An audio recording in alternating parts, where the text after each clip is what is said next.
بسم اللہ الرحمن الرحیم۔ السلام علیکم، welcome to my YouTube channel news Panda. کیسے ہیں آپ سب لوگ؟ امید کرتی ہوں کہ آپ سب خیریت سے ہوں گے۔ دوستوں، خبر کی تفصیلات کی طرف بڑھنے سے پہلے میری آپ سب سے گزارش ہے کہ ہمارے اس یوٹیوب چینل کو سبسکرائب کر دیں اور ساتھ دیے گئے گھنٹی کے نشان کو لازمی دبائیے گا تاکہ آنے والی تمام لیٹسٹ اور نیو ویڈیوز کا نوٹیفیکیشن سب سے پہلے آپ کے پاس پہنچ سکے۔ تو آئیے اپنی خبر کی تفصیلات کی طرف بڑھتے ہیں۔ پاکستانی شوبز شخصیات میں غیر ملکی ڈراموں اور خاص طور پر ارطغرل غازی کو پاکستانی ٹیلی ویژن پی ٹی وی پر نشر کرنے سے متعلق پاکستان میں اس کی نشریات کے آغاز کے وقت سے ہی بحثوں اور تکرار کا سلسلہ وقتاً فوقتاً جاری ہے۔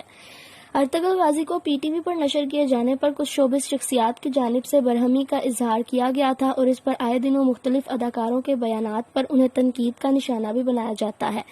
جن پاکستانی اداکاروں نے ارطغرل غازی کو سرکاری چینل سے نشر کرنے پر تنقید کی، ان میں یاسر حسین بھی شامل تھے۔ انہوں نے نہ صرف اس ڈرامے کو پی ٹی وی پر نشر کرنے کی مخالفت کی تھی بلکہ ڈرامے کی اداکارہ اسرا بیلجک کو پاکستانی کمپنیز کا برانڈ ایمبیسڈر مقرر کرنے کی بھی مخالفت کی تھی۔ وہ ارطغرل غازی اور ان کی کاسٹ کو پاکستان میں حد سے زیادہ سراہنے پر بھی ان پر تنقید کرتے آئے ہیں اور حال ہی میں انہوں نے ایک بار پھر ترک اداکاروں کو مبہم انداز میں تنقید کا نشانہ بنایا تھا۔ گزشتہ دنوں ارطغرل غازی سے متعلق بحث کا سلسلہ اس وقت شروع ہوا تھا جب یاسر حسین نے اپنی انسٹاگرام سٹوری میں ارطغرل غازی کے مرکزی کرداروں کا لباس پہن کر فوٹو شوٹ کروانے والے دو پاکستانی نوجوانوں کی تصویر شیئر کرتے ہوئے ترک اداکاروں کا نام لیے بغیر ہی ان پر تنقید کی تھی۔ یاسر حسین نے ترک ڈرامے کے کرداروں کا روپ دھارنے والے پاکستانیوں کی تصویر شیئر کرتے ہوئے لکھا تھا کہ تصویر والوں کو ان کا کوئی نہیں پوچھے گا کیونکہ گھر کی مرغی دال برابر اور باہر کا کچرا بھی مال برابر۔